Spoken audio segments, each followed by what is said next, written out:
extend our luck to the women's national hockey team going in for gold. They've been playing so tremendous, and we got the bracket breakdown. So to join us, two-time Stanley Cup champion Tyler Johnson joins the program.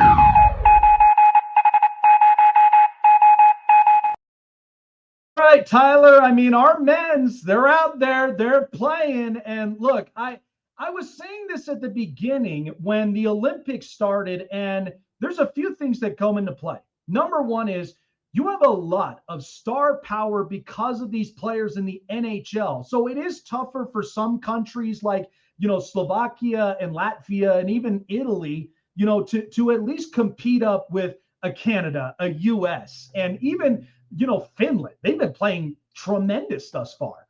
But then there's also, to me, I would have felt different had the Russian team been here, but because of these complications and what happened, they were unable to perform here in this Olympic tournament. So what have you thought about the Olympics thus far? And seeing as the U.S. is now the second seed, I'm already thinking it's already going to be Canada and U.S. That's really what the picture is going to be painted.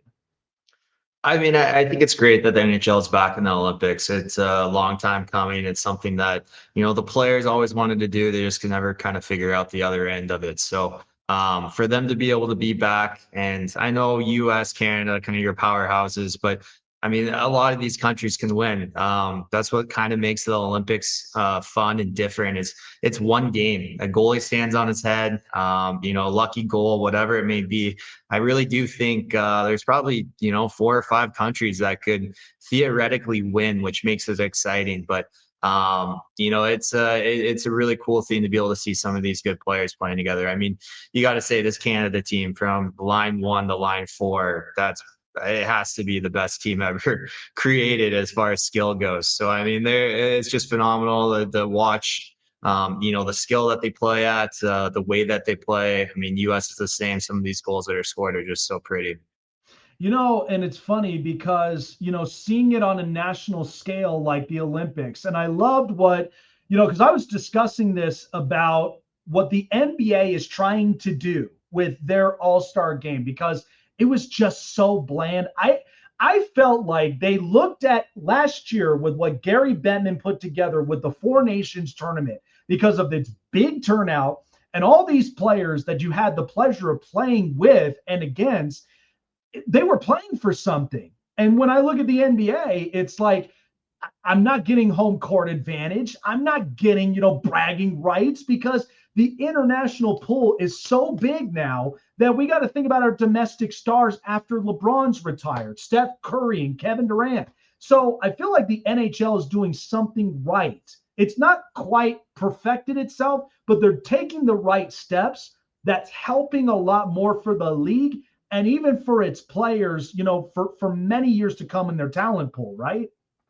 For sure. And that's what the players had always talked about when, they said that we weren't able to go to the Olympics. That was the number one thing that, the guys wanted to do. We are willing to give up certain things in our CBA just for us to be able to represent our country. And, unfortunately for the last, I think, was it 4 years, 4 Olympics, we weren't able to do it, but at least they were able to figure it out this time. And, hockey players have a lot of pride. We want to play for our country. It's something that's just a very special thing.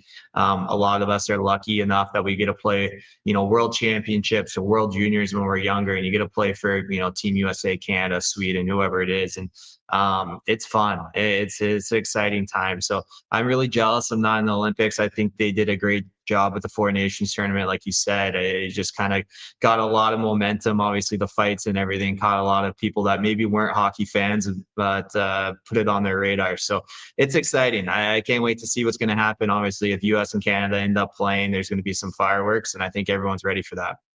Yeah, and I feel like right now that's the bragging right tournament right up from there, the championship and bragging right. Well, I'll tell you what, you mentioned about it with how stacked this Canada team is.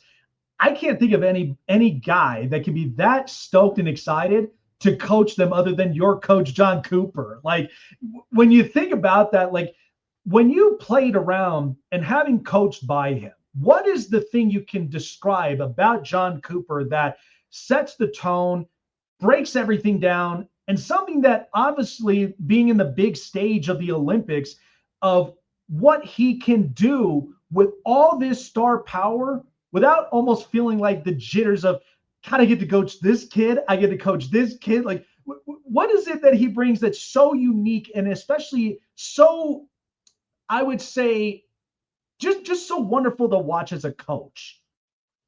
Well, I think the biggest thing with Coop is he's very confident. He has that swagger, he has that about him. He knows he's a good coach, and rightfully so. He's proved it time and time again. So I know he's excited to coach for Canada. I know, coaching these guys, they're a dream come true. But he's not going to be the excited little kid. He's still going to coach. He's going to work hard. He's going to do his thing. And I think that's what makes it so amazing. And he listens to the guys. It's not a dictatorship when he coaches, and that's way different than a lot of people. And he likes to try to get everyone involved, tries to see, what you're thinking. And that's why, on a big stage like this with a lot of good players, I know that all these guys are used to being heard and, have their thoughts and feelings. And Coop's really good about, kind of making sure everyone's in their right spot, in the right role, contributing to a team aspect. And, I like what they're doing. They're obviously playing very well. And, I think Coop's a big part of that. And then also just the talent pool they have in Canada there is pretty tremendous.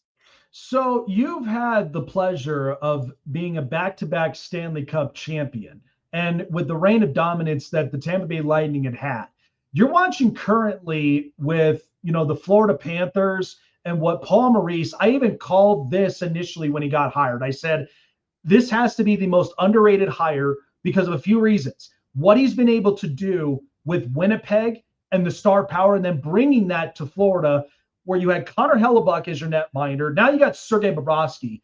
You're basically going into a different atmosphere, but bringing in similarity to what you had in Winnipeg, but even taking it further than what you had. I watched up in Tampa, and I really thought this was going to be the end for John Cooper. Not quite.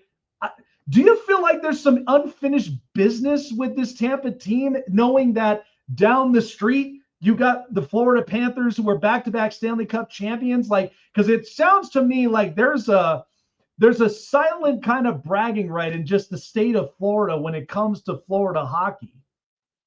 Well, yeah, they're always been the biggest rival, for us. So when I was first there, obviously Florida was not a very good team. But then, like you said, they got Maurice, they got some players, they got to Chuck, and kind of just changed the way that the team was built and how they were doing things. And we had some really good playoff series against them. I think that last year that we won the Cup, that first round against Florida could have been the greatest round of playoff hockey I think I've ever seen, witnessed, been a part of. That was the toughest round, and that was in round one. So we knew they're a good team. We knew what's going to happen. Obviously, they win back to back, and they're just kind of a powerhouse. Guys want to play there. You get guys like Marchand kind of signing for less just to be there. And I think it says a lot about, one, guys want to live in Florida, and two, just the atmosphere and the culture that they've kind of built up there is a much like what we built in Tampa. And I think it's such a good thing for hockey just to have that rivalry. And I know when people, put the game on between Florida and Tampa, it's going to be a good one. It's going to be a battle. Guys look forward to it. You circle it on the calendars all year. And, I'm excited to see what's going to happen. I know Florida is a little dinged up this year. They're a little bit down, but if they can sneak into the playoffs, I wouldn't want to go against them. So it's going to be interesting to see what happens. It's funny, seeing the shakeup into the Atlantic Division this year, because I'm seeing the work that Martin St. Louis putting together in Montreal, and I'm seeing a lot of, the other teams kind of fight their way in. Some of them that we were so used to watching dominate are kind of having a little bit of some hot and cold streaks here and there. But it's got to feel good to see Tampa Bay back up and on top, and and you still got the familiar pieces, even with some new additives. I mean, Jake Gensel and a couple others. I mean, what's the expectation right now you look at? Because now we're going into the trade deadline after everything is all said and done, and there's going to be moves to make. Are we expecting some moves to kind of help to powerhouse Tampa a little more, to kind of get them back into that contending type of run that they had in the past? Well, I mean, I think you could argue that they're already in that contending run. I mean, they have a team. They just reloaded really well, and they've had some young guys that I think people probably overlooked a little bit and didn't think they're maybe going to do as well as they did. I mean, a lot of their defense right now throughout the year has been hurt. McDonough's been out a lot, Saranac, Hedman, and they just had young guys step up. And then you have, a Darren Radish having basically the season of his life right now, and so they just have guys step up in the right time. And that's Julian doing his thing and finding the good players that he can put in the system and trust them. And they kind of overcook in the AHL, which I think is a great thing. They have a great development system there. And then once they're ready for the NHL, Coop does a great job putting them in the right spot. So I expect Julian to probably make some moves. It's just how he is. He wants to win, and I really appreciate that about him. Like, he did whatever he could to make our team better. And even if that was maybe, sacrificing a little bit in the future as far as some of these picks, depending on some of the GMs, they may not want to trade those picks. But Julian was always hey, I'd rather win now than hope for later. So I expect them to do something. What that is, I'm not really sure. I mean, they're getting healthy. They're getting guys back. They obviously have guys in the ropes. I could see them maybe bringing in maybe another like third liner, fourth line guy, energy guy, kind of a shutdown type thing. I think that's what they kind of need a little bit more so than anything else. And then you have Vatsy as a goalie, who's the best in the world. So, I mean, they have all the pieces, they have all the stuff. It's just about staying healthy, which they're getting healthy now. A couple guys not going to Olympics, but hopefully get them back here soon, and then they'll be ready for a good run. A question I'm curious before we let you go, because I mean, so for me, obviously, Vegas born and bred kid who now lives up in Colorado. And I mean, the minute that we got hockey in Vegas, it was just such a game changer. And now we got a strong culture there. So during this time, when you won your first championship in 2020, I got to know, because many people, we all watched it as a nation and all watched it globally. But during the global pandemic, I cannot imagine, Tyler, being in a neutral site and then at the same time being together with your teammates, being together with your coaches, and then having to kind of block out the outside stuff. And then at the same time, because that had to have been hard for you personally and even for your family and for many friends of families. What was that atmosphere like at that time to overcome that kind of global pandemic, but then to hoist the sweet taste of victory, hoisting the Stanley Cup?